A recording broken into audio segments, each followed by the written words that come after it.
Dans les cadres des initiatives de la dynamique pour les jeunes et l'élite congolaise qui visent à propulser les Congolais trop loin dans leur vision de développer cette province, que le directeur général de l'Institut supérieur des commerces, Augustin Mbangala, a invité les animateurs de cette structure pour échanger ce veille. Ces échanges ont tourné essentiellement autour de la vision de la DPGEC.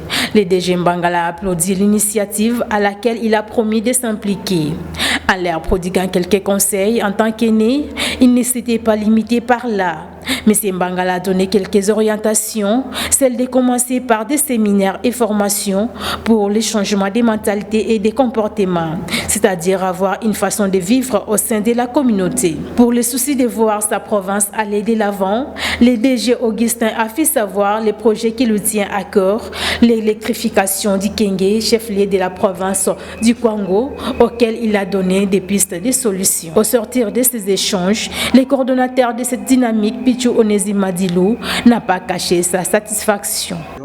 C'est le DG qui nous a demandé de venir le rencontrer pour échanger avec lui autour de notre plateforme, la dynamique pour la promotion de la jeunesse et élite du Kwango, dont déjà lui-même fait partie en tant que membre dans le comité des sages. Il est déjà au milieu de nous, aussi dans nos forums virtuels.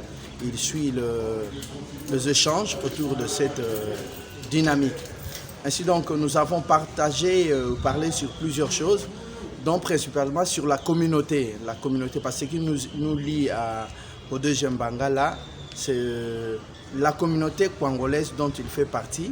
Même s'il faut le reconnaître, il n'a jamais été peut-être au Kwango, mais c'est quelqu'un qui est de la communauté, il a plus évolué en Europe et aujourd'hui est élevé à certaines responsabilités. Voilà, donc notre entretien a tourné essentiellement autour de la vision de la DPGEC. Le DG a d'abord apprécié l'initiative, il a salué l'initiative et vraiment il a promis de s'impliquer dans cette initiative, mais il a plutôt déjà donné des orientations, nous demandant d'abord de faire des séminaires pour le changement de mentalité. Parce que vous savez, quand on est dans une plateforme socio-culturelle, ce qui est plus important, c'est d'abord leur mentalité, c'est-à-dire la façon de vivre au sein d'une communauté. Donc nous avons parlé aussi beaucoup d'autres choses, entre autres d'un projet qui lui tient à cœur, qui nous tient aussi à cœur, qui est l'électrification de la ville de Kenge. Il nous a donné des pistes de